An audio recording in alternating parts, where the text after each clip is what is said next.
Good morning, everybody. I'm Carol Chase. I'm a social worker at Children's Hospital in Washington, D.C. And I wanted to first introduce to you our first speaker this morning of the morning is Dr. Arwen Marker. Arwen is a psychologist who is currently an assistant professor of pediatrics at Primary Children's Hospital in Salt Lake City, Utah. Come on up. She has specific interest and experience in providing psychological services to youth with chronic medical conditions, including CF and diabetes.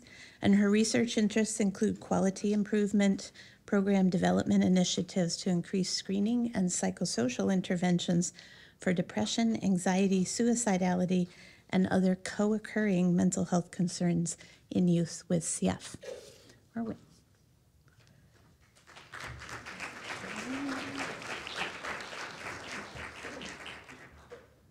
Do you have? Oh, going back. You gotta open this up. Yeah, hold on. Getting there. Oh, okay. Hold on. Yep. There you go. And you do your clicker. Okay. Or your screen. Thank you. I am excited to be here this morning to talk with all of you. My role today, I think we have some really awesome presenters. I'm just going to be kind of giving some background on the literature and also talking about background from other chronic illnesses, how other populations have used resilience and strength-based approaches.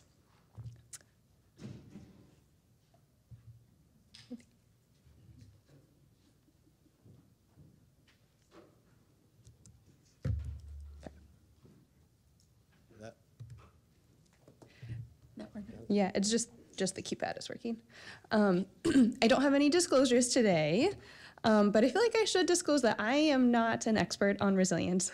I am doing some summarizing of the literature and sharing really fabulous work by other people to kind of get us started. So my goals for today is I'm going to start by defining what is resilience, talk about some models of resilience in a variety of chronic illnesses, as well as discuss some examples, particularly from other chronic illnesses, of how have people been measuring resilience, using interventions to increase resilience in these other populations. And then the rest of our speakers will really talk about how do we apply that to CF.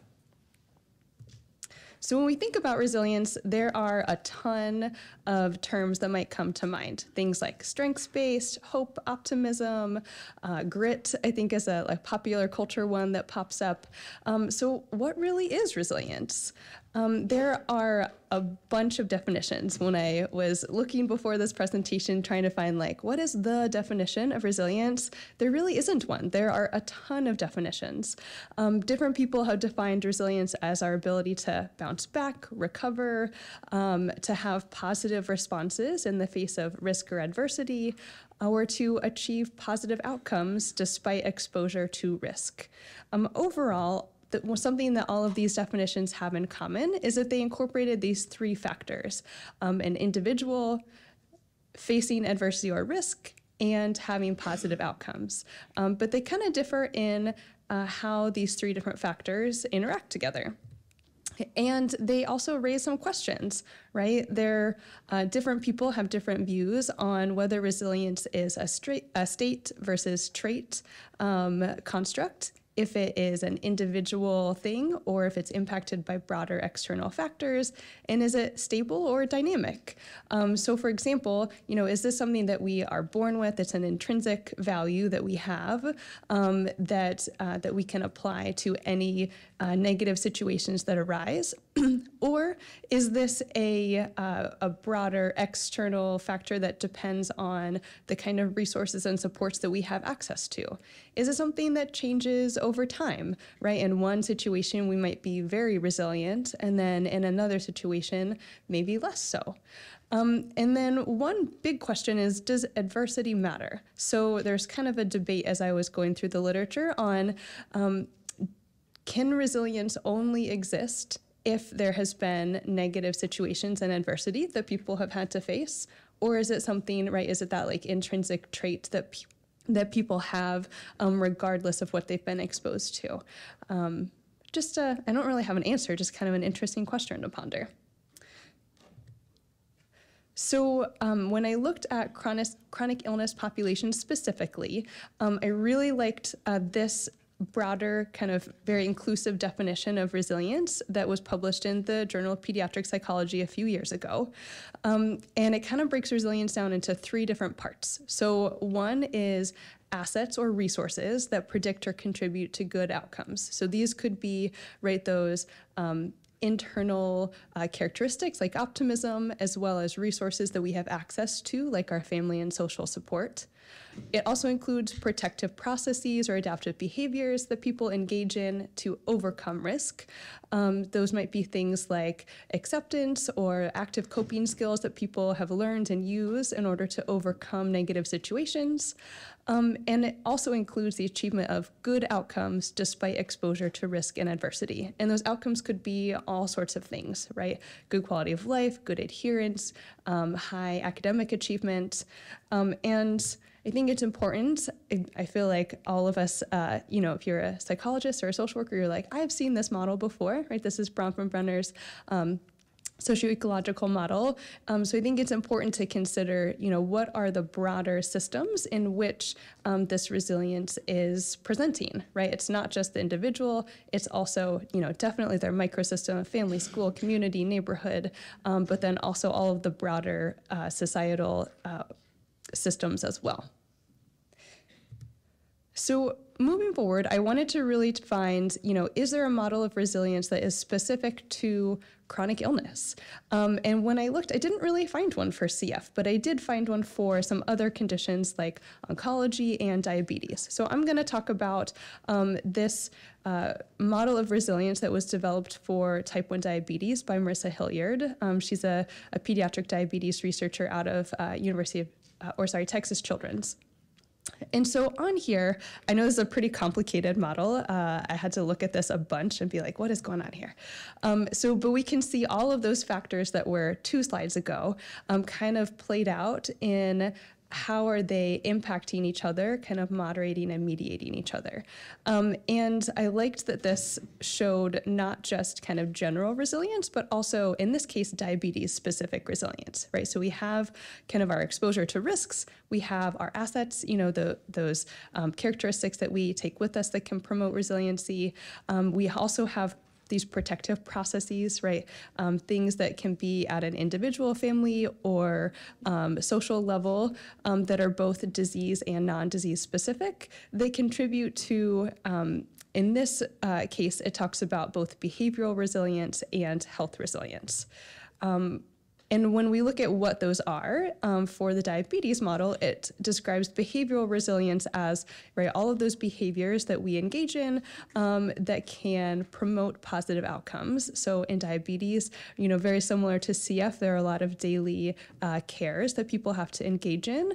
And those look like, frequently checking their blood sugars, whether people have mastered or are competent with their self-care medical skills, as well as their perceptions of their own well-being or their quality of life. And then there's also this idea of health resilience. So these outcomes in diabetes, those are things like measuring their A1C, which is kind of how well their blood sugars have been doing over a span of a number of months. As well as, how often they're hospitalized, how many complications they're having. And I think that you guys could probably see how this could be adapted to a CF population, right? If we're measuring behavioral resilience, does that mean that we are measuring things like airway clearance and medication adherence, how competent and knowledgeable people are about their CF cares, their perceptions about their health, as well as these health resilience outcomes, right? What does their lung function look like? How often are they being hospitalized? How many complications are they experiencing? And then if you think about the other parts of that model, right, there are all of these specific and non-specific protective processes. And there's a lot of things on this screen, so I'm not going to read them all. But these might be things like, right, what is our cognitive capacity, right? What ability do we have to learn coping skills or strategies that are going to help us to be resilient and overcome risk? I know yesterday we heard from some wonderful, I went to at least one talk that really talked about cognitive flexibility in ACT, right? Like, so being able to think flexibly and not catastrophize about our CF might be a really important factor for our resilience, as well as a variety of other things, right? Hope, optimism, social support, access to resources, the kind of coping that we're using. And there has been some research done on, if we want to promote resilience, what are some specific strategies we can use to do that, right? Can we encourage people to make connections, avoid seeing crises as insurmountable, engage in goal-directed action, do basically cognitive restructuring, right? Viewing things positively, putting things in perspective, being hopeful, right? Are these things that we can promote and encourage? I think, so for the rest of my portion, I'm going to talk a little bit about measures of resilience and then also some existing interventions for resilience. And again, not CF specific. So these are a list of measures that have been used in adults, young adults, and adolescents and children who either do or don't have a chronic illness. And so there are some measures that we can use to assess how resilient are our populations that we're working with. And I'm going to highlight in a second the diabetes specific one, the D-STAR, and kind of show you how that one steps away from broad resilience measures into, how can we measure illness specific factors that may be impacting resilience.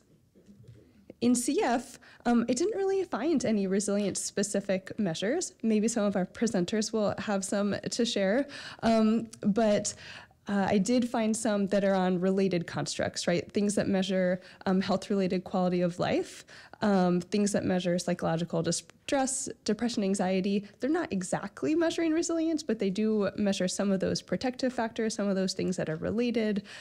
So could those things be used for this purpose? Or do we need to work on developing a CF-specific resilience measure like this one that exists in diabetes? So this is the child version of the Diabetes Strengths and Resilience Measure, also developed by Marissa Hilliard from Texas. And as you can see from these items, right, it's very specific to daily cares for their chronic illness, supports that they have, needs that are being met, needs that aren't being met, to really measure, what are the strengths that this individual has and brings to their diabetes care. Could something like this be developed in CF? I think that would be awesome.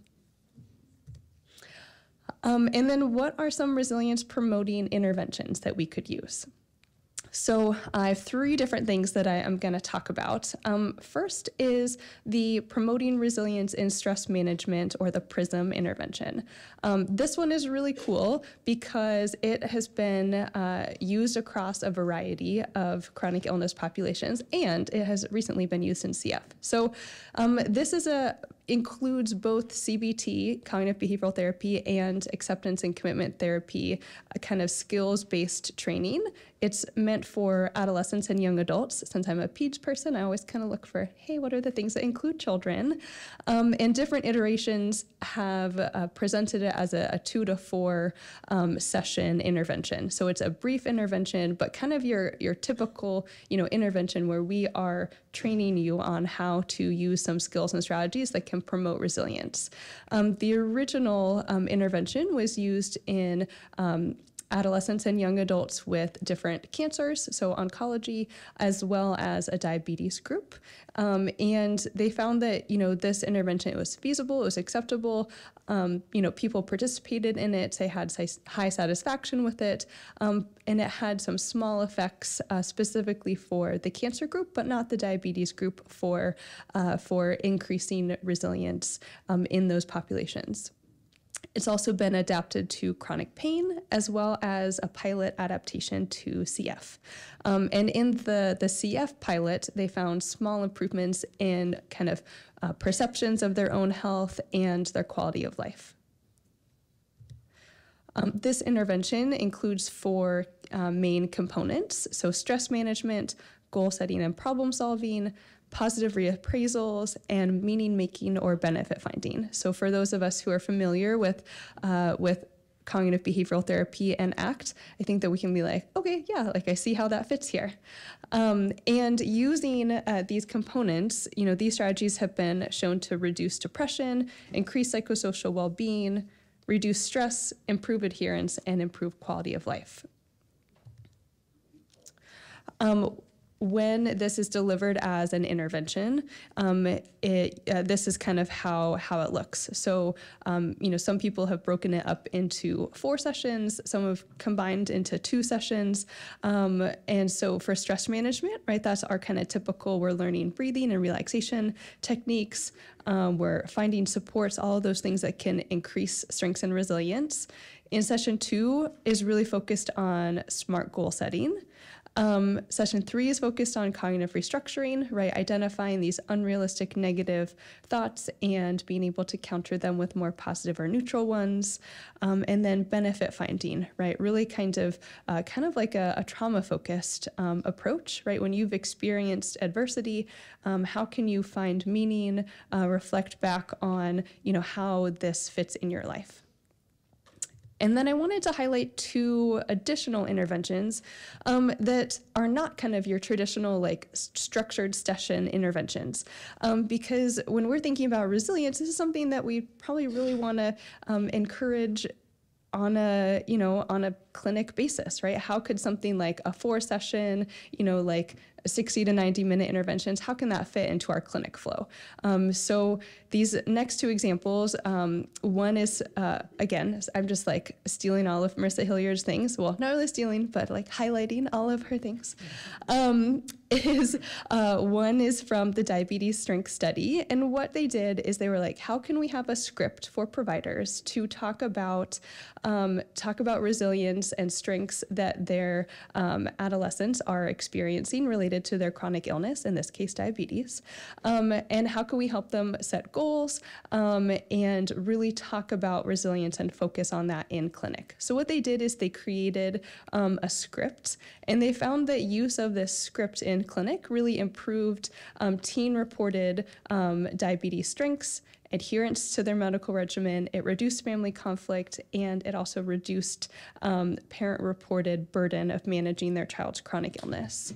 And this is an example of what that profile looks like. So what they did is they had both the parent and the teenager fill out ahead of clinic a little survey that kind of rated like, how do you think you're doing in these different areas? What's going well? What are areas that you want to work on? And so then when they came into clinic, they had already printed out this and then it also had some like knowledge mastery and like engagement, like health outcome parts of it too. But they then came into clinic and they had printed out this little piece of paper that helped the provider structure a conversation around, oh my gosh, I heard, right, these top 3 behaviors. These are things that you or your parents shared that are going well. I heard that you're doing an awesome job telling your friends about your diabetes. And that you really feel like there are people in your life that you can ask for help with your disease management. These are some things that I see that you're doing really well in that bottom part, these top diabetes care behaviors. And I think often in clinic, right, we kind of focus on the negatives. So how could we use something like this in CF clinic to guide and structure conversations to really focus on what's going well? And then how can we build off of these strengths and these things that you're already doing awesome at? And then the last one is, there's lots of new technologies, right? This doesn't just have to be in person in clinic. So I wanted to highlight again from the diabetes world. If you can't tell, before I came to CF about a year ago, I did a lot of work in type 1 diabetes. So this is called the type 1 diabetes Doing Well app. And it's a mobile-friendly app for parents to help recognize and reinforce their teens' diabetes-related behaviors. So what it does is that families enroll in the intervention, and then parents receive daily prompts to track their teen strengths.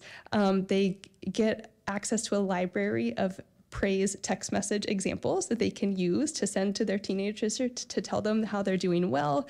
And they get weekly summaries of the teens' strengths, the areas that their teens are doing well in. So really taking this out of the clinic setting and into the home. How can we train parents to use these strength-based approaches with their kids? And, how could we adapt this to CF, maybe not just for kids? How could partners use this with their significant others? And 80% of people use this app at least once a day, which was the goal, and had really high satisfaction with it. And this is just an example of some of the different content that was in that app. And so if anyone wants to take, I know it's small, but if you want to take a picture and zoom in, it gives some of those examples of things that parents were provided with as resources to really highlight their strengths. I mean, how cool is that they gave a list of hey, here's the things your teenager's doing well. Here's a list of praise that you could send them. And if you want to send it to them, you can. So I think the rest of our providers are going to talk much more about how this applies to CF. So my questions for all of you are, do we need, like in other chronic illness populations, do we need a model of resilience that's CF specific? Do we need a CF specific measure of resilience, or are these kind of broader resilience screeners working well? How can we continue to adapt these kind of classic brief interventions like the PRISM intervention to the CF population, as well as what are other novel, creative ways that we can use to incorporate technology, scripts, brief aids, both in and out of clinic, to help our patients build up their strengths and resilience? Thank you.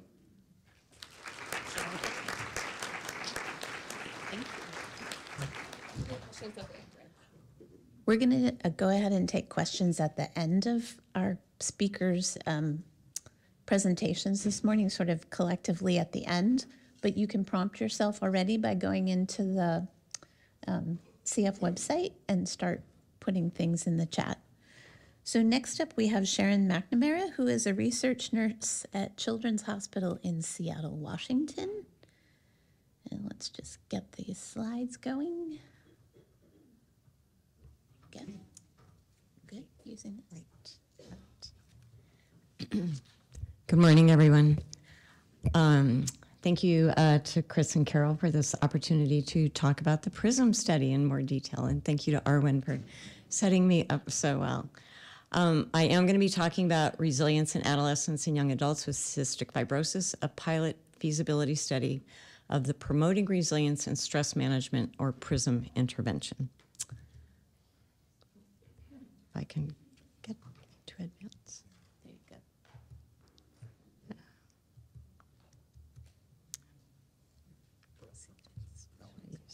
Is that one? You're just going to look at that slide for the next 10 minutes. It's a great slide. Just make sure you use the left clicker. Oh, got it. The left clicker. All right. I have no disclosures related to this presentation. So a little bit of background. As we know that cystic fibrosis presents many challenges for adolescents and young adults with CF. They experience health challenges from birth, which necessitate a very complex and time-consuming daily treatment regimen impacting many aspects of life. And despite the advent of highly effective modulator therapy, I don't think this complexity in treatment has completely gone away. We also know that adolescents and young adults, referred to as AYAs, have additive developmental challenges. They're undergoing significant social, biological, and cognitive changes. And because of this, they experience significant challenges related to identity, relationships, education, employment, family, and goals for life. This disease and developmental burden for AYAs with CF impacts their quality of life, their treatment adherence, and increases their distress, resulting in high rates of depression and anxiety. These symptoms of depression and anxiety are also associated with lower lung function, BMI, worse adherence, more hospitalizations, and increased healthcare costs. However, we also know, and we're going to hear more about this later, about the amazing resilience that people with CF demonstrate, resilience and hope. And another definition of resilience is a capacity to maintain psychological and physical well-being in the face of stress. And this resilience can provide a balance to all of these stressors that are going on. And so we really have a window for preventative and supportive interventions, training in self-management and development of coping skills across the age range, which can actually start before someone reaches the AYA stage. So Arwen talked about the PRISM intervention, and I'm going to talk about it a little bit more because we actually had the opportunity to conduct that pilot study at our hospital several years ago.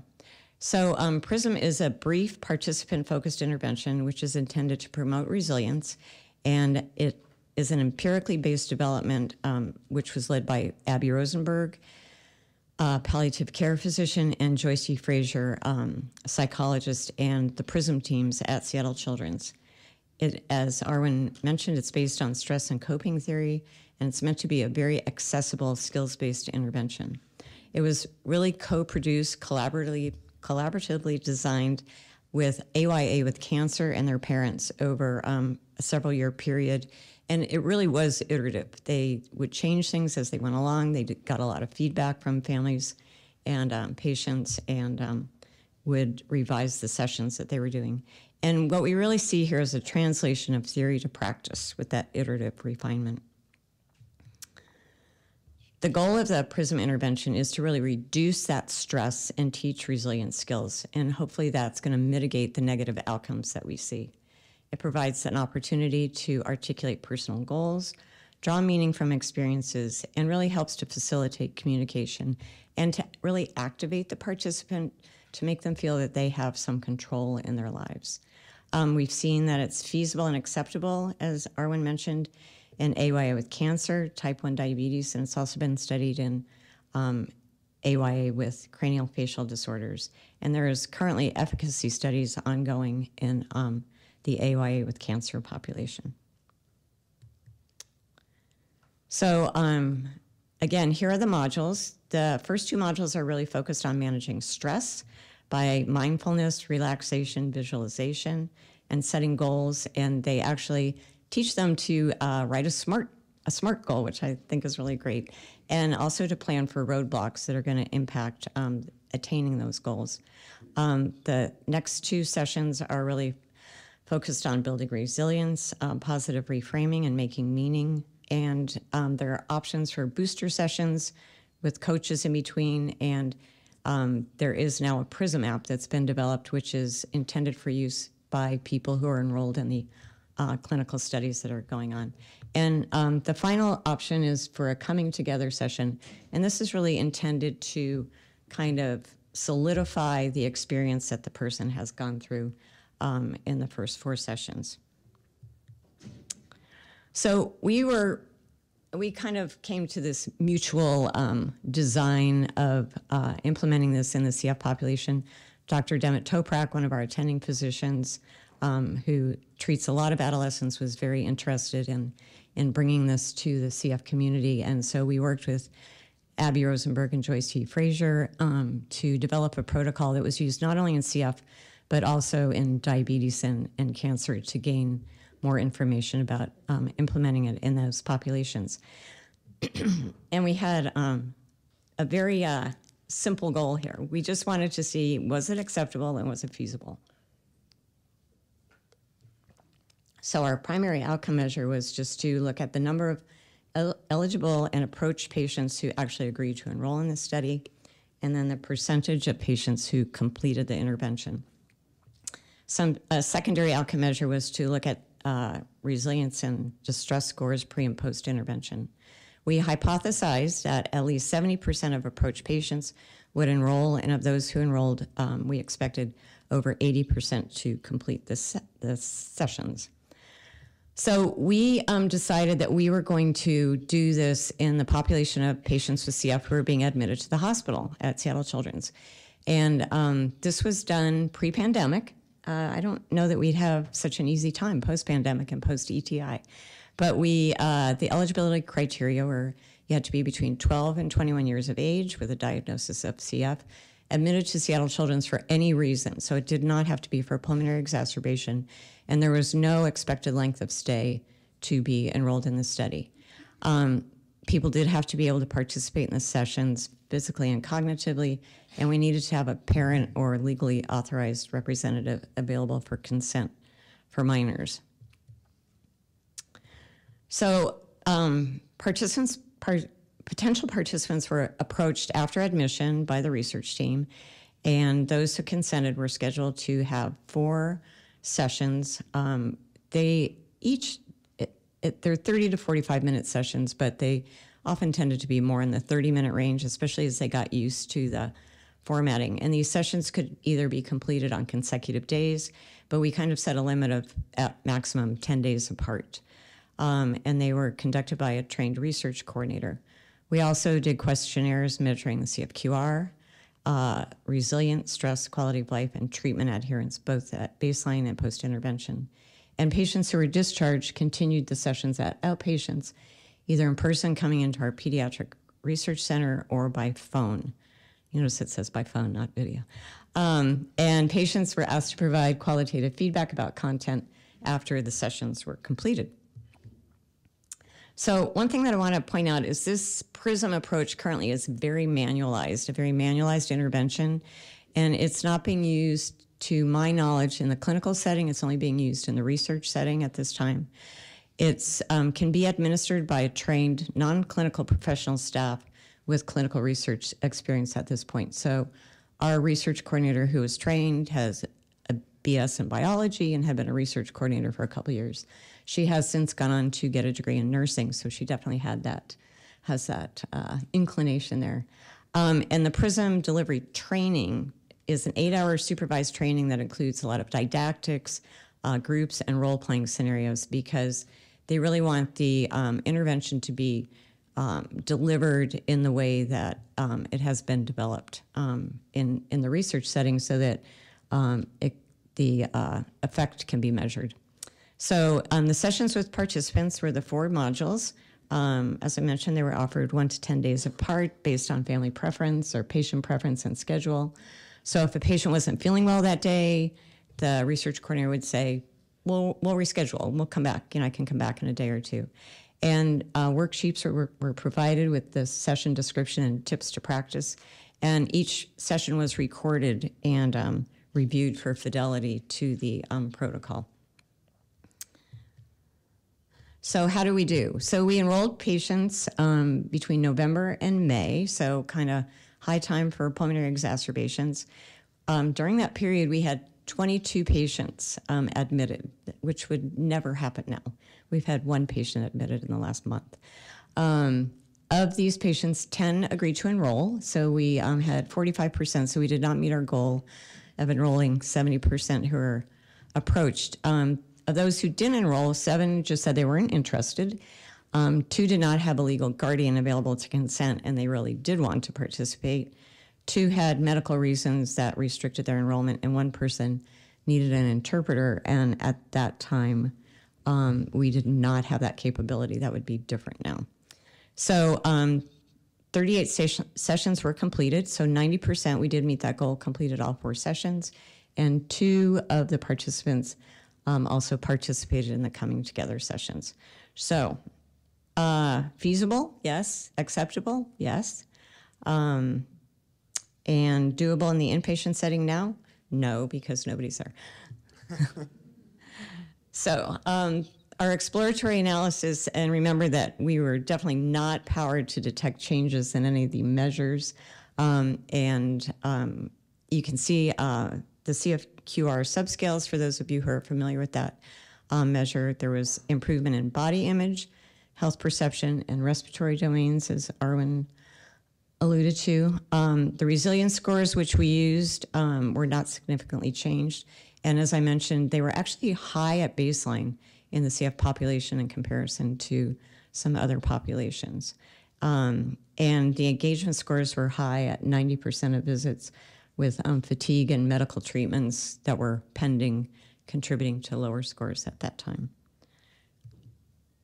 So this is from our publication by Demet Toprak, just showing the change in CFQR domains and symptom scales. And if you look over to the right side, you can see the changes, the improvements in body image, health perception, and respiratory domains.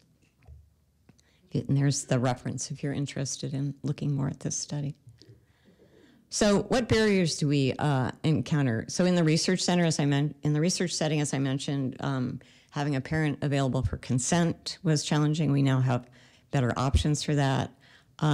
We did look at the demographics and kind of health status of those who declined to participate, and this group had significantly more days in the hospital in the previous 12 months and a lower FEV1. In-person sessions at that time were preferred to remote sessions, which may be different now given our telehealth experience. And the PRISM app, which was not available at that time, gives some nice options for practice in between sessions to support kind of integration of the skills. So I think that the successes can be measured in the participant reflections that came about. So under stress management, people really appreciated the visualization and the square breathing that was taught. Somebody talked specifically about using this after discharge in a very stressful situation, that she said it helped a lot, and she would have never had that access to that skill before. Goal setting helped me to plan out steps to achieve my goal because I saw what I needed to do. I wasn't just winging it. The cognitive restructuring, it was easier for me to have more positive thoughts. And the benefit finding, somebody actually was able to find benefit in being in the hospital, which they hadn't thought about before. Doing things like this makes you realize you're here to make yourself feel better. Think about the positive side of being inpatient. So I just wanted to give you a little photo of the app that has been developed. It's pretty cool. There are these activities: breathing, quiet your mind, set a goal, take a vacation, catch negative thoughts, and find gratitude. And people who have access to this can also track trends in their daily stress and resilience, and also their use of the activities. And then there are links to many resources related to resilience and stress management in the app. So our future plans, there are, as I mentioned, ongoing efficacy studies in other populations of AYA with chronic health conditions. The team did expand the use of PRISM to healthcare workers and teachers during the pandemic when they had no access to patients. And again, highly successful in those populations, also well received. And there is a proposed multi-center study in the CF population, coming to you soon, hopefully, to assess the efficacy of the PRISM intervention. We feel that it is feasible, it is acceptable, and the investigators are awaiting a funding decision about that multi-center study. Hopefully we'll be reporting on it soon. And I would just like to acknowledge the people who made this possible.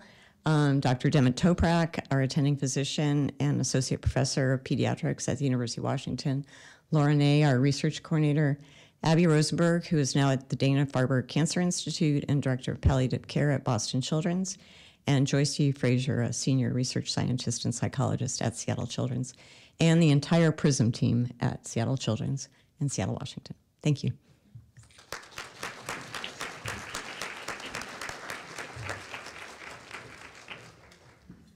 Thank you, Sharon. All right, next up, we have Lisa Green. Lisa is a certified family life educator who assists parents and medical professionals who work with children with health issues. She's an author, public speaker, and educator, and she is parenting 2 young adults living with CF. Get you open. And you're using the left for this, right? Correct. Okay. Thank you. Thank you so much for inviting me. Great session so far. I just love this information. Okay, so I have no relationships to disclose. That hasn't been working. Oh, it's not working. Arrow that- So the, okay. There you go. Okay. All right, then. Okay, so no relationships to disclose, and I'm going to discuss the impact of a CF diagnosis on families. I'm going to identify family and individual resilience factors, a lot of which you already heard now, and provide suggestions for interventions to build resilience. There's no way to prepare yourself for the words, "I am sorry, but your child has cystic fibrosis."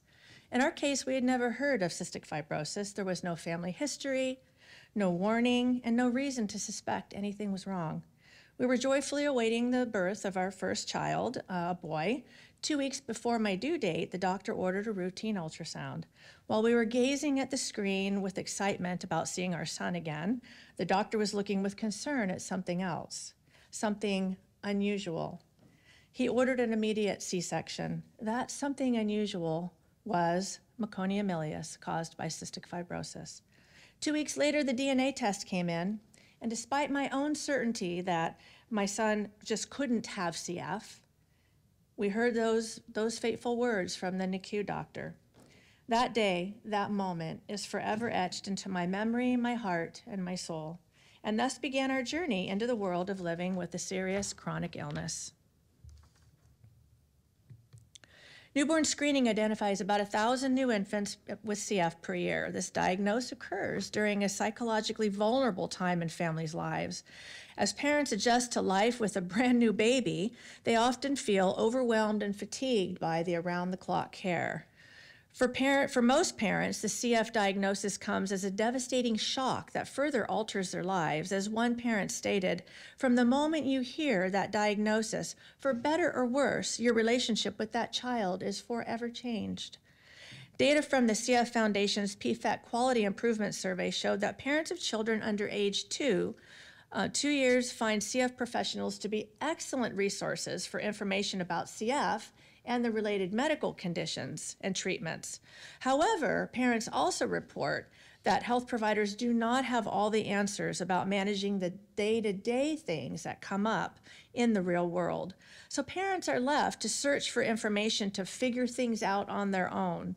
They report that information from other parents of children with CF is particularly useful. A nationwide survey of parents of children with CF showed that 86% expressed a need for an early intervention program. One parent noted, "I would have driven 2,000 miles for such a class."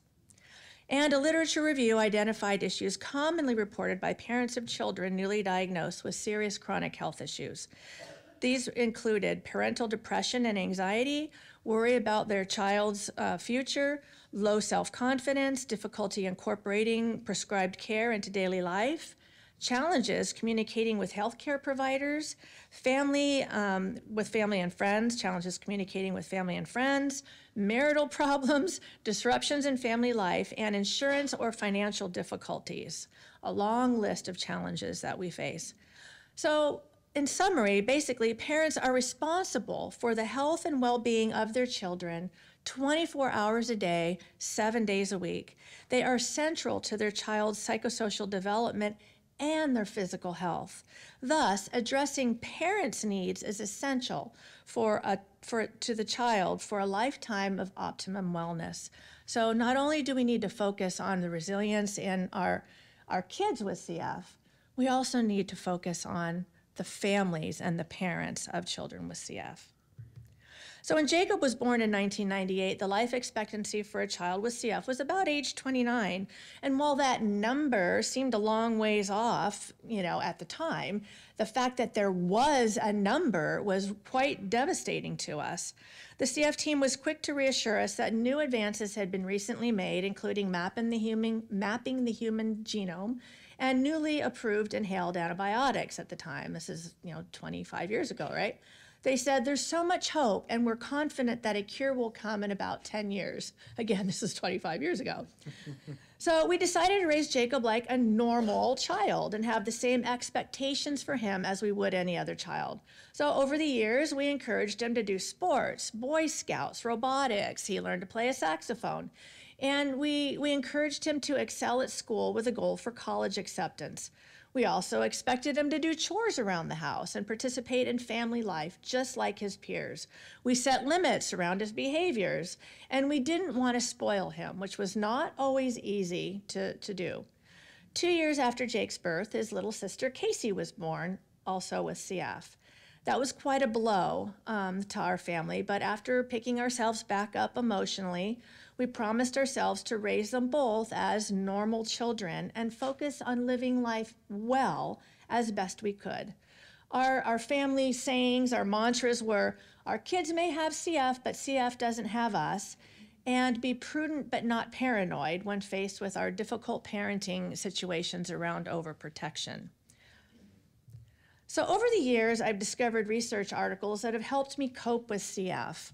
Some helped me make sense of what we were going through, and some provided practical information. Some gave me hope. This is one of them. In 2003, Dr. Thomas Campbell, a Harvard-trained physician, did a literature review of over 100 studies spanning 40 years on the effectiveness of family interventions on physical disorders.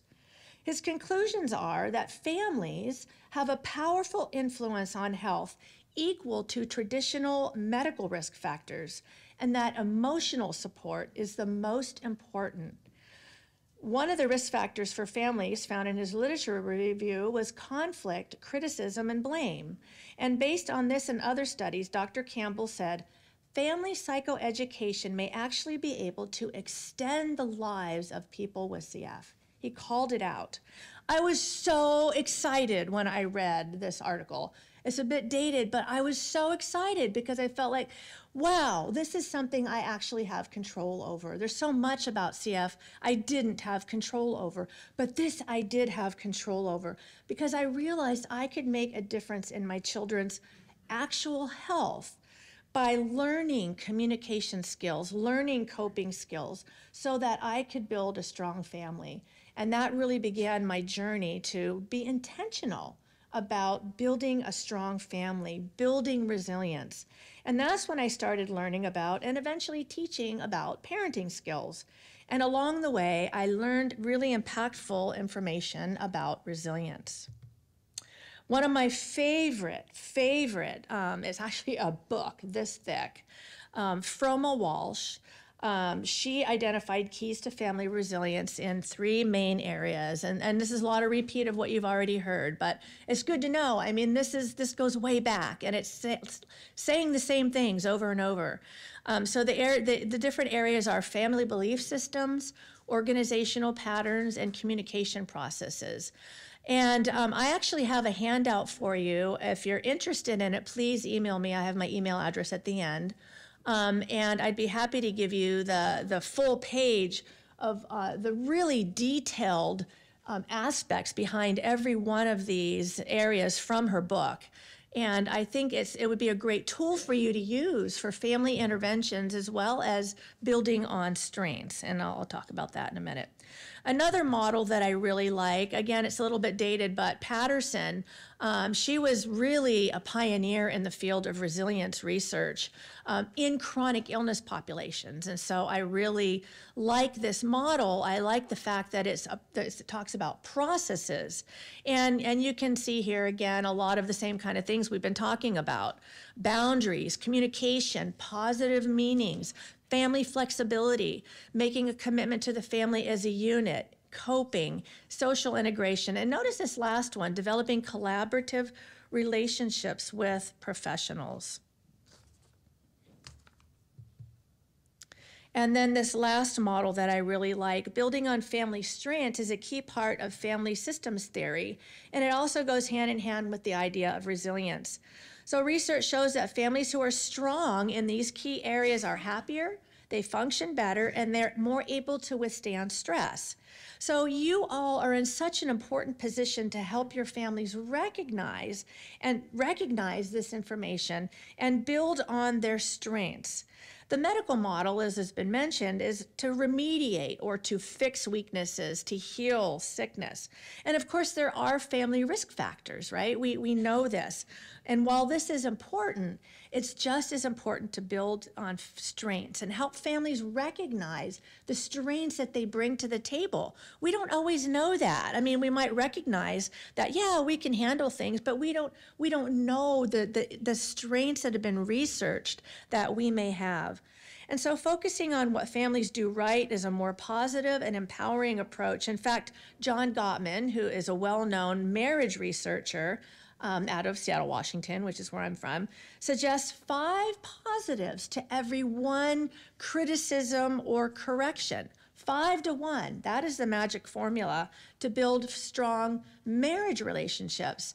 It also works with parenting, 5 to 1. If parents are struggling with a kiddo, 5 to 1, 5 to 1. And it might be worth trying also with your patients and with the families that you work with. And it all starts from the moment we hear the words, "I am sorry, but your child has cystic fibrosis." Like many parents of kids with CF, the newly diagnosed experience has stuck with me over the years. And as I worked on my master's degree in family life education and developed parenting resources, I continue to dream of creating a program for newly diagnosed parents. Long story short, I connected with Audrey Toluchek, which I think many of you know. She is a psychologist and a nurse and a professor at UW-Madison. Actually, she's retired now. And her colleague, Jen Drake, who's a nurse and also a professor there at UW-Madison. And here we are after much perseverance and many, many years of dreaming. And thanks to the CF Foundation, which provided funding through an impact grant, we're able to offer this program, Bright Beginnings, and this is a program for newly diagnosed families. And as you can see by the list of things that we cover in this program, and this is not the exhaustive list, there's a lot that we cover. We cover the psychosocial areas of life with CF with a focus on building strengths, building resilience, and helping parents figure things out. We don't discuss the medical aspects of CF. The CF teams have that covered. The CF Foundation has that covered. But we're more focused on family resilience, communication, how to talk about the CF diagnosis. Should you share or shouldn't you share? Who should you share with? How do you go about doing those things? I put cards on the table, so we just are starting to really try to get the word out about the program. As you can imagine, it's a pretty big job trying to reach the newly diagnosed population. So please grab the cards. If you want more to bring back to your clinic, you can put these in your newly diagnosed kits. Let me know. I think there's a stack back on the table as well. And you can reach out to us at the email address on the back. So there's that. So we include readings, illustrations, and prompts. It's a really beautiful program. We're using a learning management system, Moodle. Many of you may have heard of it. Some of your kids may be using it for school.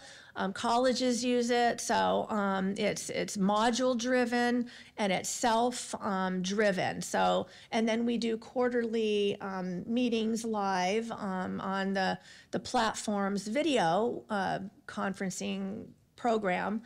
Just to kind of talk about the different modules. And so, and I have guest speakers, and I'm the one that generally runs those. So we have quizzes and interactive activities, and again, all around the idea of wellness, around resiliency, giving practical skills, and a lot of the things that you've heard in the PRISM program, frankly, we include in this program.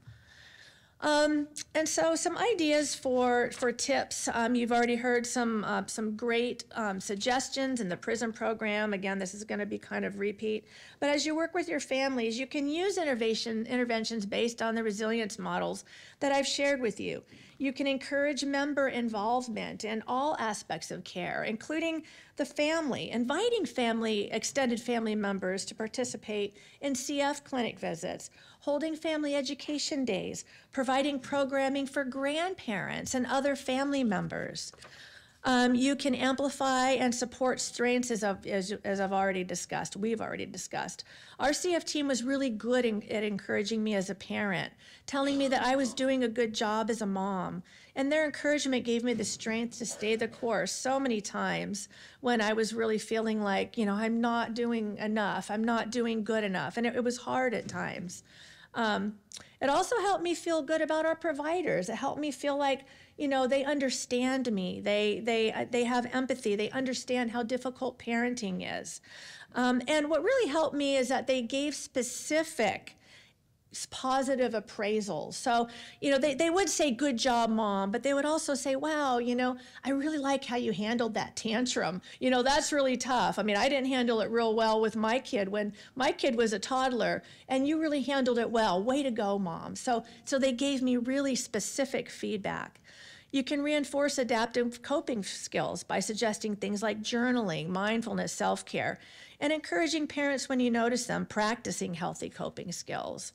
You can develop collaborative goals together. As an example, we work together with our team on plans for the kids to gain weight. I mean, that's a really common challenge that we have. And as parents of kids with CF, we struggle with this because when our kids aren't gaining the weight that we want them to gain no matter what we do, it's so hard. We feel like such a failure.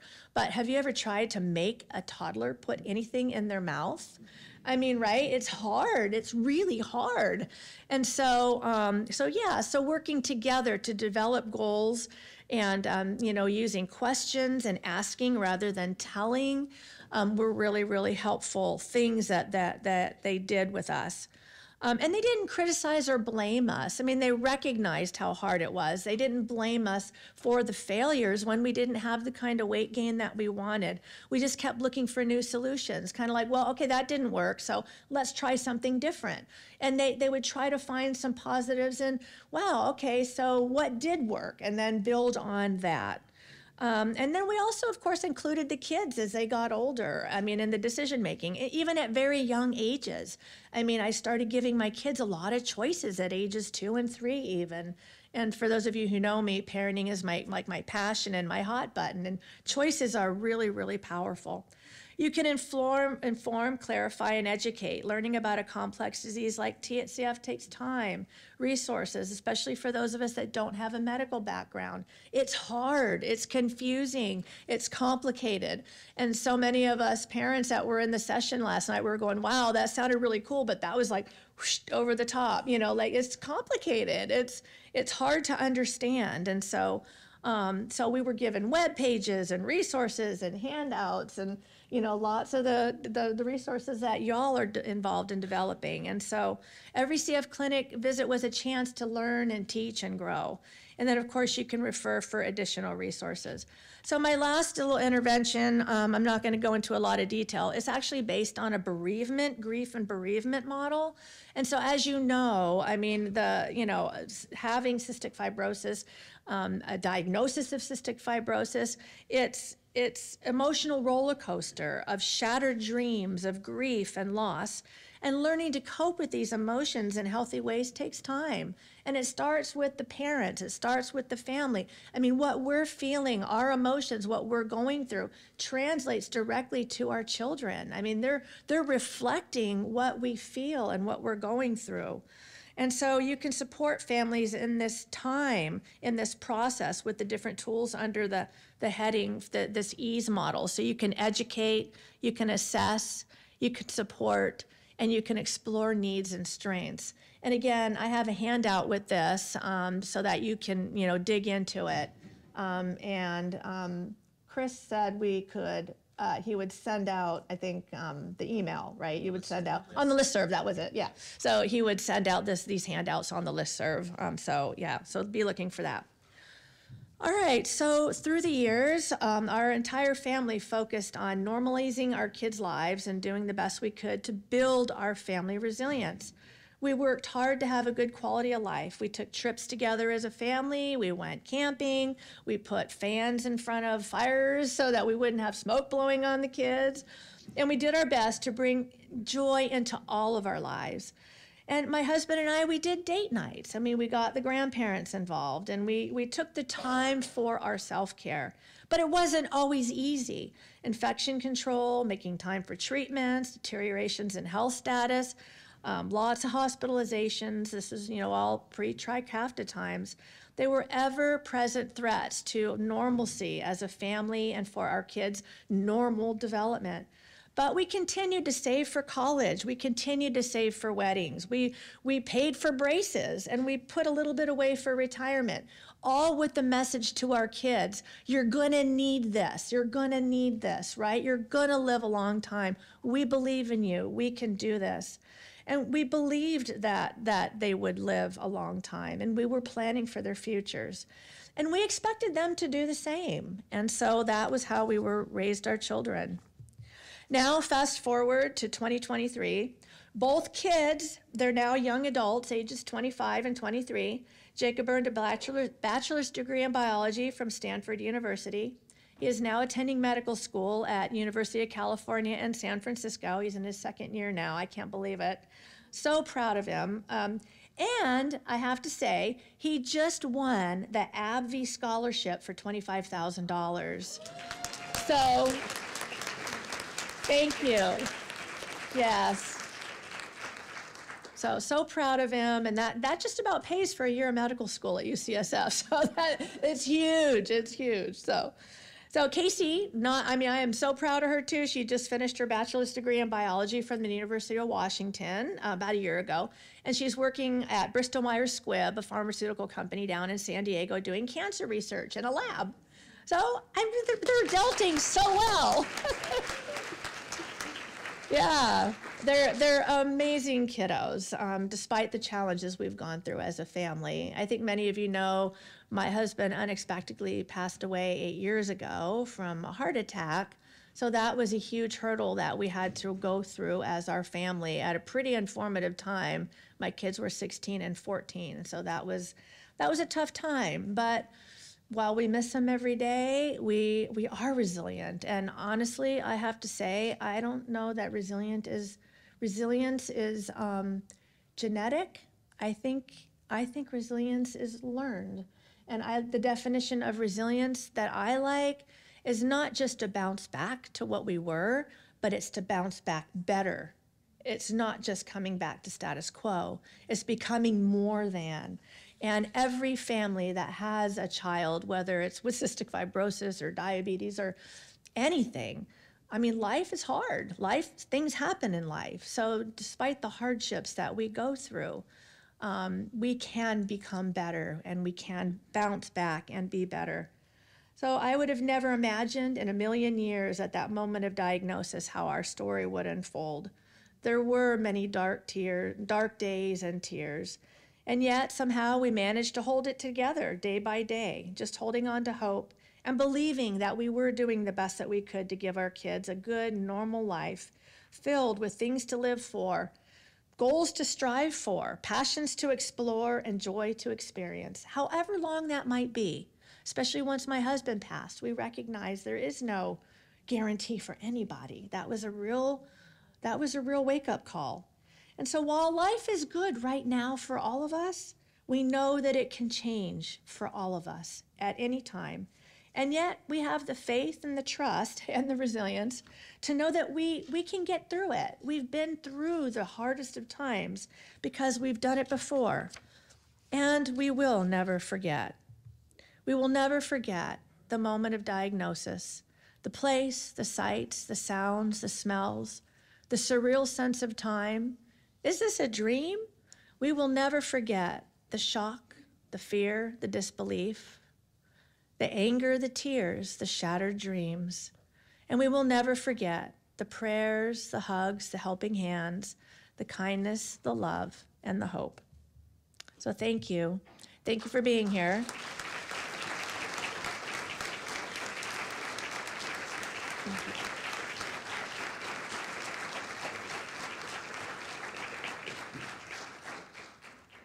So thank you to the CF Foundation, thank you to Audrey and Jen, and thank you most of all to my amazing young adult children for their support and their permission to share their stories and their pictures. And here's my email address at the bottom if you'd like to reach out. And my references. Thank you again.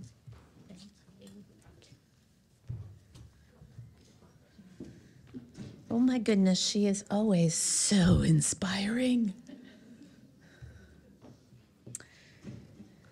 That is a hard act to follow.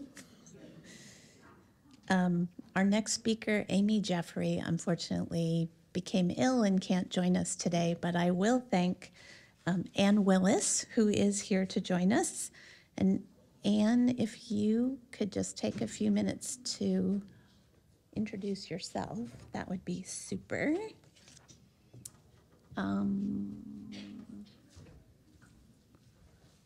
Here we go. Okay. Great. Hello, I am Ann Willis with the Cystic Fibrosis Foundation. I lead our efforts to understand and address social, economic, and access barriers to care. And I worked very closely with Amy on this effort to understand wellness in CF. So with advances in treatment and care and a growing cultural emphasis on wellness, there was an opportunity to understand what wellness looks like in CF. So our goal was to hear directly from people with CF how they think about and how they're defining wellness. Ultimately, so that we could look at our support program offerings and see how they align with those concepts, better communicate about how those programs are related to wellness and well-being, and potentially adapt our programs to better meet the community's needs.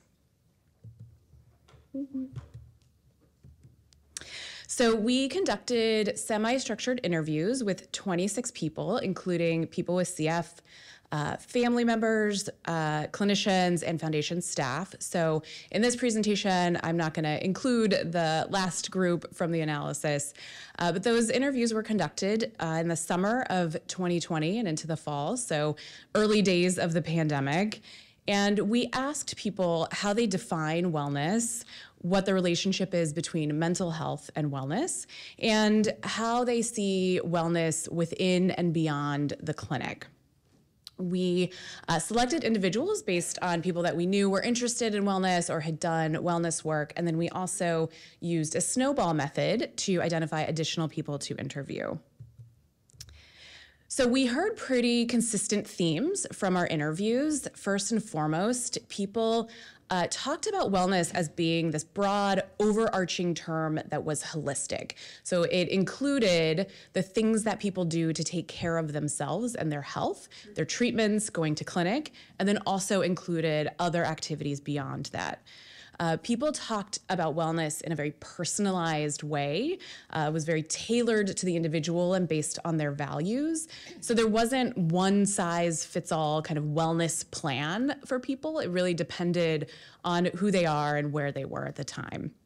So wellness really is this confluence of physical and mental well-being, social connection, environment, and basic needs. So it really encompasses a broad set of ideas. People talked about wellness as being very deliberate. So wellness is an activity or something that I do on purpose to take care of myself. And that means that there is some level of being self-aware to know when those activities are needed. People talked about wellness as doing what's needed to maintain some sort of balance. And then we heard the same phrase from several people who said, you know, wellness, it's not just about surviving, it's about thriving, not just surviving. And people described it as sort of the lived side of health. And there are some other concepts that emerged as well. So wellness really depends on readiness. So that self-awareness piece, again, is really important. And then tied to that, emotional wellness is really foundational to be able to engage in wellness activities. And then one of the things that really stood out to me is that illness and wellness do not live on different sides of a continuum. They're not mutually exclusive. And we heard people talk about how actually when they were physically at their worst, they actually had a great sense of well-being. And then people definitely acknowledged and talked about wellness as a sort of hierarchy of needs. It's hard to focus on some things when you're trying to figure out how you're going to pay your bills, for example. But it was not this sort of neat linear model where you start at the bottom and go to the top. It sort of looked more like this for people, depending on the day and the situation. And then we also heard that expert guidance from a care team would be helpful, and recognizing that it's not always about fixing things, that really they're looking for space to have a conversation. So Based on those learnings, we looked at our existing support programs and how they connected to some of the different domains that we heard. So financial wellness, emotional wellness, exercise, the sort of broad array of activities that people mentioned. And we created this one-pager. And so this one-pager both lists those different program opportunities, but we also infused it with the language of wellness and talked about how these specific programs really support people's well-being.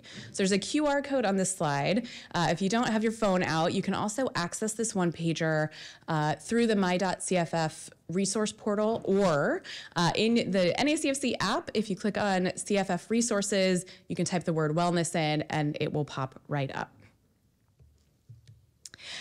So we do have some limitations. Our interviews really were exploratory, and I mentioned we used a convenience sample, so the people that we talked to were not representative of the broad CF community or the diversity of experiences. For example, we did not hear from people with diverse economic and ethnic backgrounds or people who weren't connected to the foundation. But the interviews were really a helpful starting place to surface these broad themes and ideas around wellness and helpful in formulating a framework to help us think about how we can address and think about wellness in the CF community. So now I'm going to turn it over to Casey White, who will talk about learnings from research on positive mindset in the CF community. Awesome job.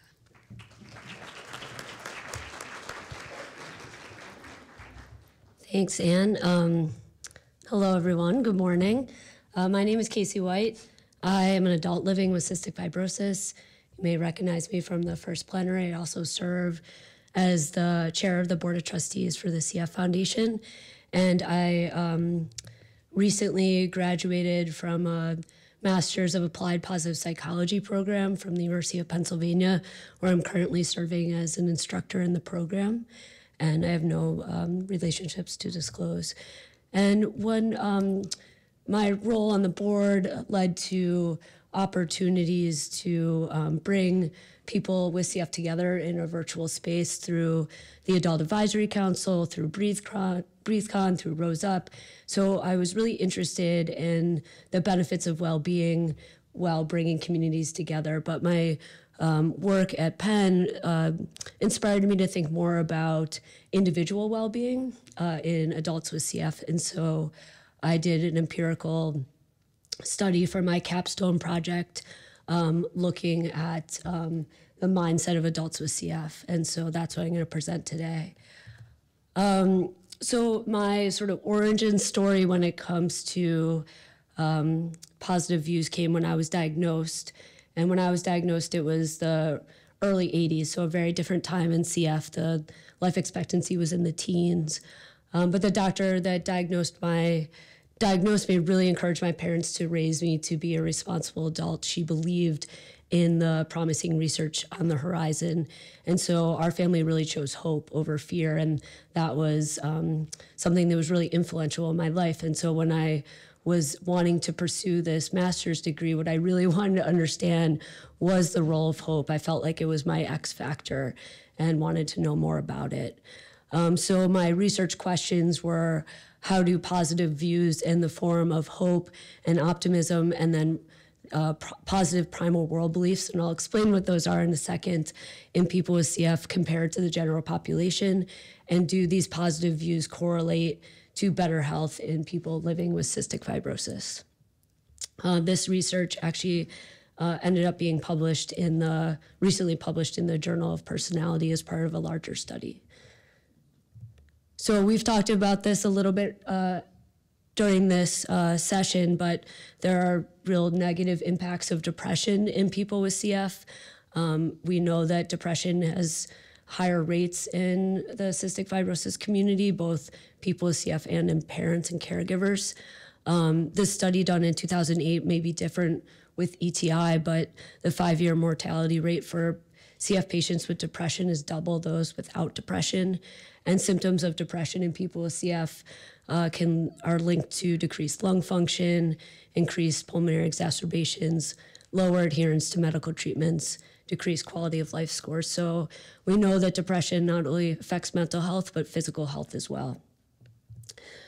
But there's been really great work in the benefits of optimism in people in CF, and with sort of the work that I did, I sort of use hope and optimism a little bit interchangeably. They do have nuanced differences, but kind of every researcher has their own definition of each thing between hope and optimism, so I sort of combine them. But optimism is associated with decreased reporting of physical symptoms in people with CF, better quality of life, higher adherence to medication, less health-related stigma, and it's a protective factor for emotional functioning. So yay for optimism. There's a lot of benefit for it.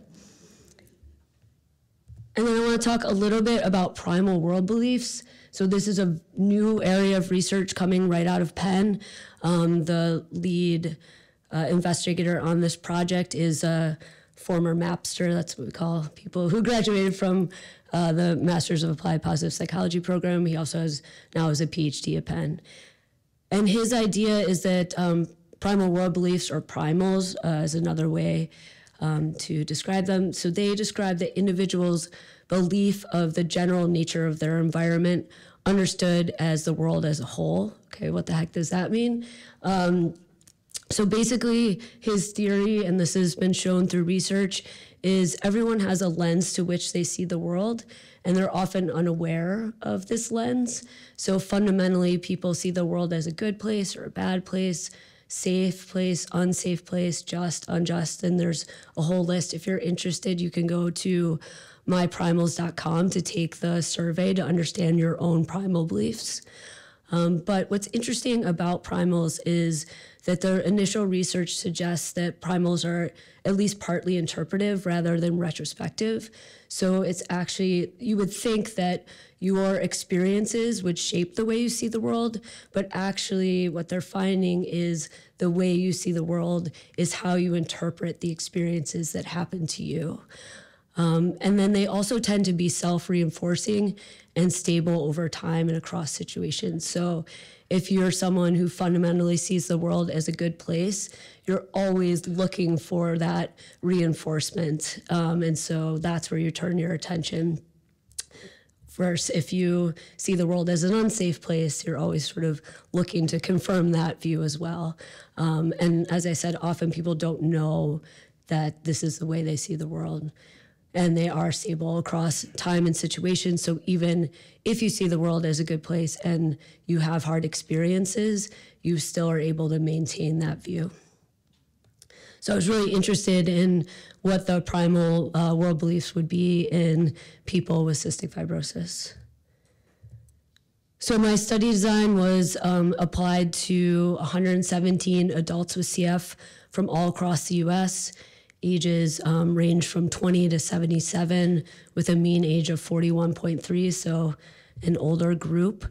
I used validated psychological questionnaires, including the LAR for optimism, HHI, which is a hope survey sort of specific to medical settings. I think we're all familiar with the CFQR, PHQ-9 for depression, and then the primal world belief scale.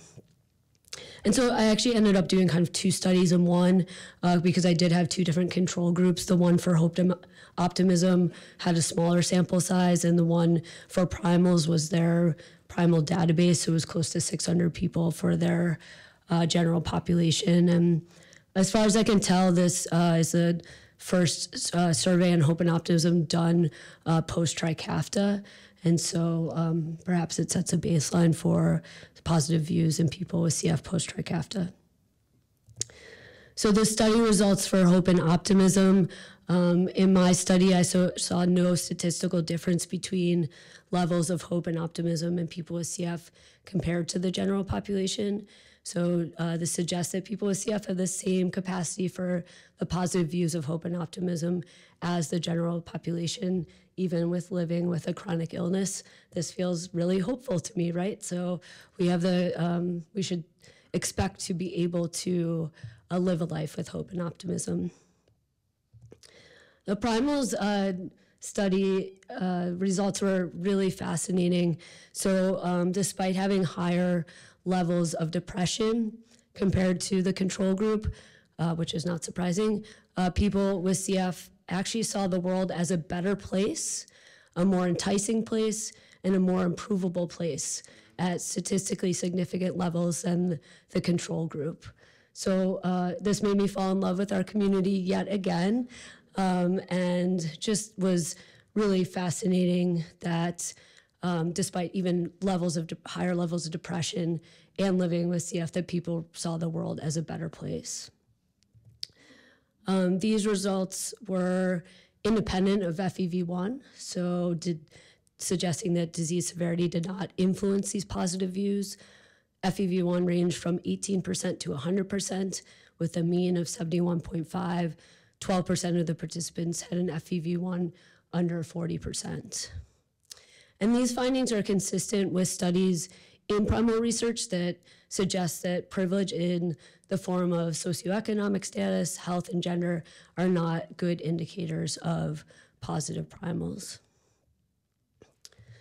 So in conclusion, I would say that based on, this is one study, it needs to be replicated, it's one, but based on this study, people with CF tend towards positive views even with higher levels of depression, and that people with CF should have an expectation to flourish even living with chronic illness. And wondering too if positive psychology or a strength-based approach could be a welcome resource in the clinic. And just want to talk briefly about potential applications in the clinic. We talked earlier, this was mentioned earlier in the session, but when we go to clinic, we're essentially assessed on our deficits or potential deficits. And could people with CF at points be also assessed on our strengths? And could that be something that, it would be great to leave a clinic appointment understanding what their strengths are and how you could use them to build resilience or to live your best life. And one of my biggest dreams is, could we proactively build well-being, and in which case could that decrease the level of depression in people with CF? And then could positive interventions such as strength spotting be used in clinics to bolster positive views? So just wanted to give a quick example about that. As I mentioned in the plenary, I'm fighting a multi-drug resistant bacteria right now, and it's been a journey for me, one that I wasn't expecting post-Trikafta, and it just was a lot of information coming at me at once. And I went to a clinic appointment, and I was taking it all in and asking questions and just feeling like I was overwhelmed. And I went to ask my doctor a question like, am I being, and I was going to finish that sentence with overdramatic or kind of a wimp in the situation, like, am I just not being my best? And my physician wouldn't let me finish that sentence. And she said, are you being very courageous in this moment? Are you dealing with something really hard with grace and strength? Because those are the only acceptable ways to finish that sentence. And so I left that clinic appointment, I came into it feeling overwhelmed and feeling overdramatic, and I left feeling like, yeah, I'm doing this really well. So that whole exchange took less than a minute, right? But it had a lasting impact. And so just this idea of being able to spot the strengths in the patients that you're dealing with and point them out is really powerful and doesn't take, an intervention. It's just a human element. So if you see someone who's presenting a strength, to just notice it and say, wow, I appreciate the wisdom you're bringing to the situation, or what an interesting perspective, or I noticed that you are someone who just shows a lot of love to your family members. Wow, that's a beautiful thing to see. So just simple ways to build resiliency in real time with people with CF is just to spot the strengths that you see. And here are my references, and appreciate your time today.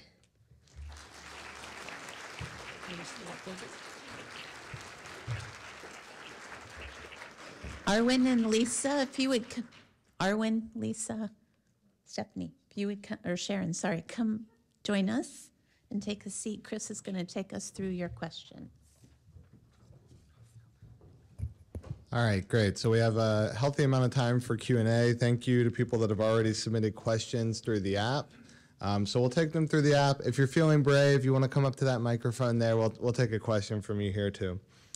But just to get us started out, so the PRISM intervention was 4 sessions, and a lot of the interventions that were mentioned today were multi-session, multi-component. Any ideas for just, and I think maybe we heard some from Casey in her story, but any ideas for things that are brief interventions when you only have a few minutes in clinic with someone that can promote resilience and positive development? And that's just for the panel. Yep.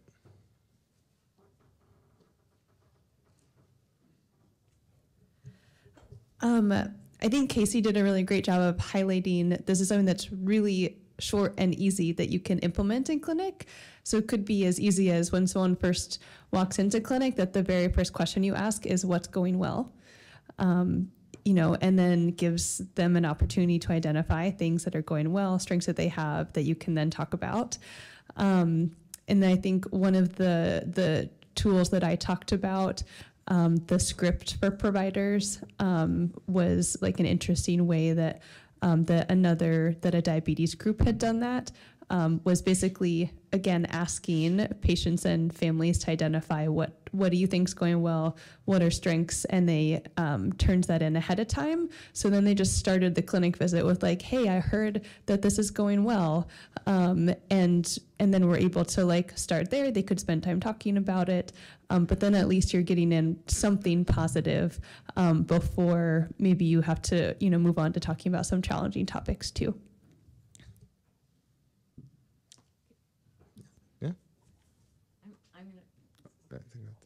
Thank you. You're welcome. I'm going to put a plug in here for PEP training that's offered by the CF Foundation for any teams that have access to that. It's also a really helpful way of reframing that relationship and that conversation during clinic. Yeah, awesome.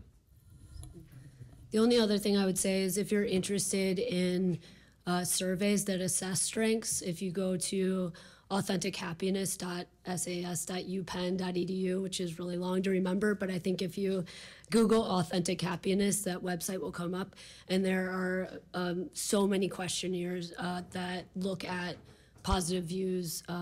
Primals is in there, but character strengths, PERMA profile. PERMA is a model of well-being, and so those are some interesting ones to just check out, and maybe if people are interested in understanding more about their strengths, you can direct them to that website as well.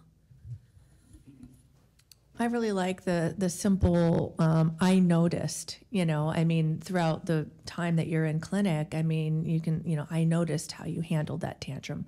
Wow, I noticed how you really redirected your child, or I noticed how much fun your family has been having. You guys have been doing ball games, and wow, exercise is so important to kids with CF. So just using that phrase, I noticed, is really powerful, and you can just make little notes on the side as people share with you what's going on in their lives.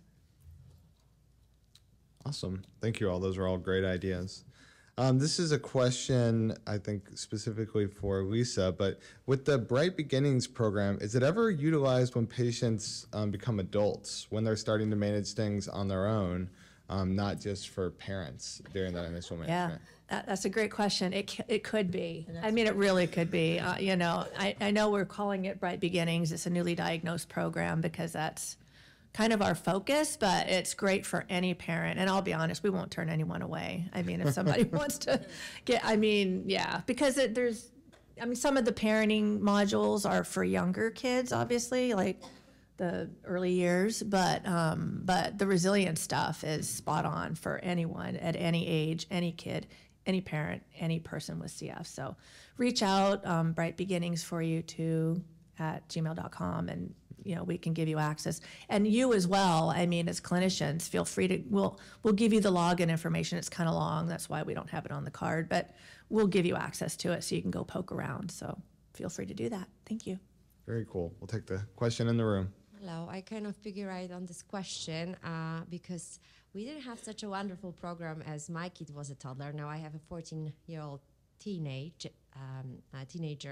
So is there a program for parents who have older kids? Or can it be utilized, the one what you do? Can we join? I don't know, like, what's for teenagers? Yeah, definitely. Yeah, definitely. Yeah. So, and Gosha, so definitely. I mean, let's talk, because I think, and I would love to have your 14-year-old review it and see, like, is this appropriate? Is this helpful? I mean, I would love that, because I think you're right. And I think more materials that are real specific to teenagers and building their strengths and their confidence and all of that would be super helpful. And we could take aspects of what we have in our program to do that. I will talk to you later. Yes. Thank you. All right. See, we're making connections right now. We're building resilience. All right. So this is another question for the panel in general, but how do you recommend promoting resilience and implementing strategies for families who are not only coping with CF, but are also facing financial burdens and also possibly food insecurities?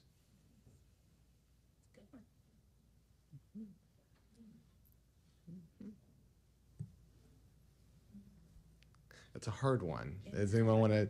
Yeah, I think those are hard things to be dealing with. Obviously, external stressors are huge, and we can't disregard them. But there's still a human being inside, and still a mom or a dad or, a person with CF. And so I think even though families, when we look at the family resilience models, certainly basic needs being met are a part of that. But there's so many other things that, some of the strongest families don't have a lot of money and struggle for food, but yet their family processes are strong, and they are loving and caring and great parents and so many other things. And so I think we can see them in a more holistic viewpoint rather than just as someone who's struggling with financial insecurity. And then also, of course, refer for services and do all the things that you do, but also build up their strengths because they have a lot of other ones. Just to build on the last piece, I think there's two things. One is that those referrals to resources, I will shamelessly plug CF Foundation Compass, which can help connect people to resources for financial assistance, food insecurity, a broad range of services. And one of the things that we've heard through our food insecurity and social determinants of health work is that often, and this came up in wellness too, people aren't always looking for solutions, but are looking for that space to have a conversation. And especially on the social determinants side, sometimes the conversation is the intervention, even if there isn't a resource to refer somebody to. And that's something we've heard in other areas, but also very clearly in CF. And so I think not worrying too much about not having the answer, but being willing to bring it up and talk to people can help provide some relief. I mentioned in my piece about the sort of hierarchy that's pretty squiggly of needs, but some relief some of the time I think can create space for people to engage in coping and wellness activities as well. And just continuing to build off of those great responses is, I think, just keeping in mind, obviously referring people to resources is a huge thing that our teams and our providers do. And as our presenters demonstrated, right, resilience can still exist in those situations. I think one big barrier that I run into in clinic is families will say, hey, we really have food insecurity, we really have, these needs and concerns, but we're not so bad off that we need like a food bank. We're not so bad off that we need those resources that you're giving us. We often give like 2-on-1 resources and things like that. And so I wonder if these kind of strengths-based approaches could be used to guide those conversations, to say, hey, I recognize all of these strengths, you know, that your family's bringing to the table, and what a wonderful mother you are, what a wonderful caregiver you are. And it's okay to still access those resources. I think often that can be a big challenge. Yeah. You want to add one? Yeah. I just wanted to comment that I would argue that our poor, low-income families are some of our most resilient families, and just the fact they made it to your appointment with the child is a huge strength in itself. So I just wanted to comment on Thank you so much. That was going to be my comment too. Yes. Thank you for showing up in clinic. I know you have a lot on your plate. Where should we start? Just opening that door. Thank you for that. Awesome. Awesome. Great comments. So shifting a little bit more towards the research side of things, what other outcomes should we be focused on other than changes in resiliency measures? I mean, that's obviously one thing that was presented, but what other, you know, when we're doing these types of interventions, what should be our primary outcomes and what we're focused on? Wow. Only hard questions up here. We're not, no softballs. Messing around.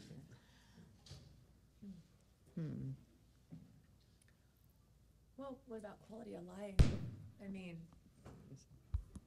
what about quality of life measures? I mean, they go hand in hand. I mean, so that's really tough. But I mean, but they are different. So I think, before COVID, the CF Learning Network was looking at a quality of life scale and doing some research. I'm not part of the CF Learning Network now. I had to kind of age out because my kids are no longer at Seattle Children's. They've been gone for a while, so I needed to provide space for other parents. But perhaps that might be, because I mean, they really do go hand in hand. Mm-hmm. Maybe. Yeah. Sure. I mean, the only other one I can think of is this PERMA model, which is the model of well-being. And this is the foundation building blocks of well-being, not just in people with CF and all people. And the 5 elements are positive emotions, engagement, relationship, meaning, and achievement. And so you could measure levels of PERMA prior to an intervention and then after, because if you can notice a difference and you're making a difference in a person's overall well-being, which is what we're all trying to do. I think my comment is that probably it may be time for some new outcome measures. Okay. Yeah. You know, we've been looking at the CFQR and FEV1 and BMI for so long, and so I like that idea, Casey, of kind of expanding what could be valid outcome measures in this population, which then requires testing to determine what those would be. But so it's not easy, but it might be time. Yeah. And having been in some different sessions so far, I think there are a lot of different measures being developed that maybe are part of what we add to our outcomes when we do these interventions. And I would also say there's something about psychological flexibility, I think, from Casey's work, this idea that I can have some of these symptoms of depression and have an optimistic view. It's not one or the other. So the ability to hold these two things that might seem like opposites, that kind of dialectical thinking might be of interest too. Okay, this is a softball. Lisa, not a question, but we've been giving our new diagnosis parents the Bright Beginnings information since it launched, and it's such a relief to them to have this interactive and tangible resource. It's a wonderful thing. Aww. Yeah. All right. So with the primal belief scale, is there a breakdown or any differences that have been found across racial or cultural groups? And if so, what differences are present? Yeah, that's a great question, and I don't have the answer to that. I know that it's such a new field of study, and so there's papers being published, frequently. And I know one of the aspects they're really thinking about is race and cultural differences in primals. My guess is probably not, because we're humans, and it's really about the individual lens to which you see the world. But I think it would be very interesting to learn more, and My study did have diversity, but not enough to make a statistical difference in my outcomes. So stay tuned. Yeah. All right. So question about Bright Beginnings programs here. Has anyone incorporated child life specialists in the provision of that program? It seems very aligned with the therapeutic goals of my interventions. I'm guessing the person asking this is a child life specialist with newly diagnosed population in the clinic, and I'm excited to explore this resource further.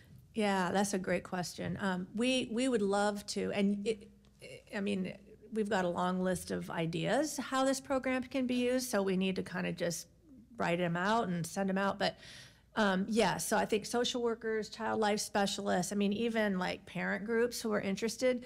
It's module driven, so you could do like a newly diagnosed support group.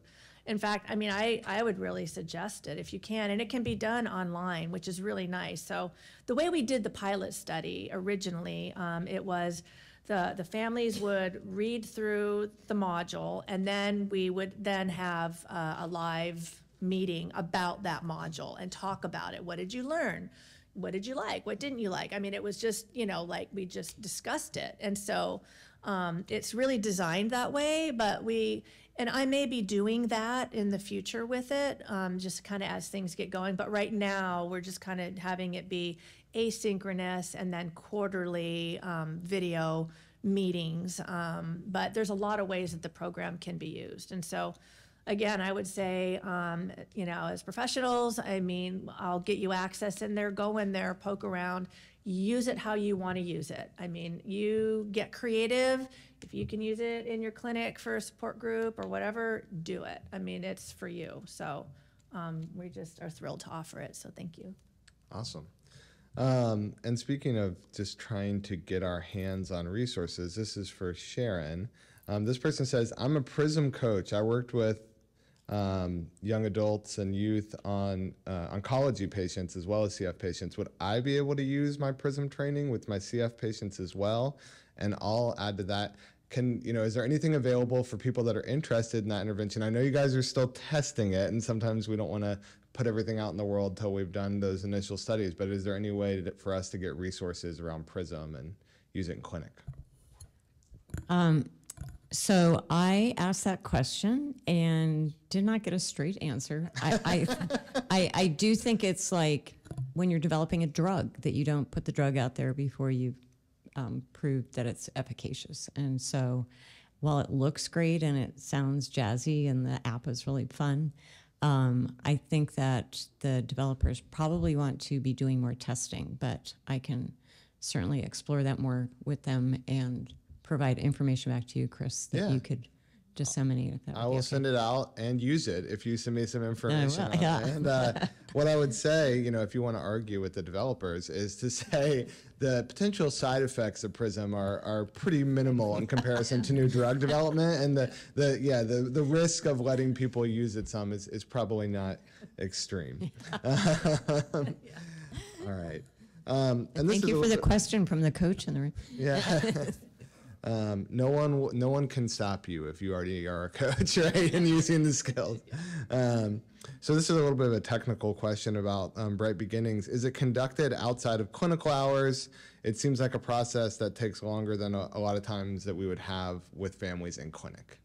Yeah, it's self-driven, so you would just provide the login information to your families and just let them know about it, that this is a resource, and then let them go in there and poke around. So yeah, the families would be doing it outside of clinic. Each module takes about probably an hour to read through, maybe, depending on the speed of your reading. And maybe some of them are kind of shorter. We've worked on revamping things and shortening some of the modules. And making it so, about maybe 45 minutes, just depend on, how fast. And some of the videos are longer. And so we try to do different modalities. But yeah, it is kind of outside the scope of doing a module in a clinic setting, unless you've got a lot of downtime. That's a possibility, but than parents have kids that they're trying to manage. So, I mean, it probably isn't, it's not really designed for in a clinic setting, but. Well, if someone's inpatient, is that something that can be done? Absolutely, yeah. I mean, so, and I think it's more, it would be, I mean, I think it could be used really, you know, you could maybe assign a module to a parent and then talk about it together, like in the next clinic meeting. So that could be something like as talking points. So that's one way it could be used that way. Awesome. And one more question about Bright Beginnings. Does it coordinate at all with CF Rise? If you're familiar with that. It doesn't really, and I'm really familiar with CF Rise because I was involved in the creating of it. Okay. So, and I love that program. It's fantastic. Toward the end, we do have information about transition because, I mean, I've always taught transition begins when your kids are old enough to spit peas across the table. So that starts at a young age, okay?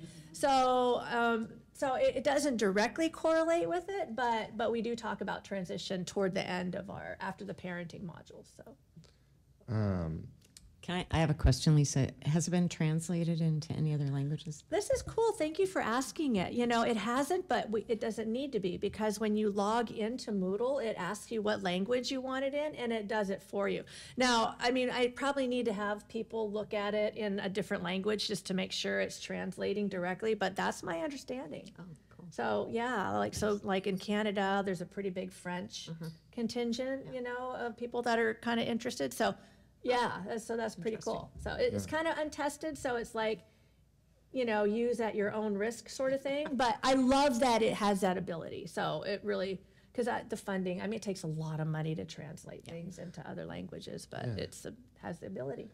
And that was a very prescient question, Sharon, because the next two questions that came in, are there any hopes for a Spanish version? And it sounds like yes, maybe with a little assistance. And then is it available to your friendly neighbors to the north in Canada? And it sounds like yes, it is. Absolutely. We are, absolutely. So we've got the postcards printed. We want to spread them far and wide. We'll send you a bunch if you want to put them in your newly diagnosed kits because it's a way for you to be able to easily share it with your parents. So absolutely, yeah. And we're going to go international. You know, we wanted to, you know, here and then Canada, and then eventually we want to launch it into the CF international community. So Hey, all right. So any final questions in the room? I think that's everything that's come through on the app. If anyone has a question, make your way up to the microphone. I just wanted to share my own reflections on hearing this. I think this has just been an awesome chance to get to hear from so many different speakers about this topic, different angles on the ways to approach this. I sort of started off in my graduate program studying positive youth development and positive approaches, and then I started working in a hospital, and it was almost like, forget all that stuff. We're here to treat illness, you know, and it's really cool to see things coming full circle in the community of both providers, families, patients, pushing forward this perspective, which I think can be really helpful. So thank you, guys. thank you. We're going to have a great rest of the conference.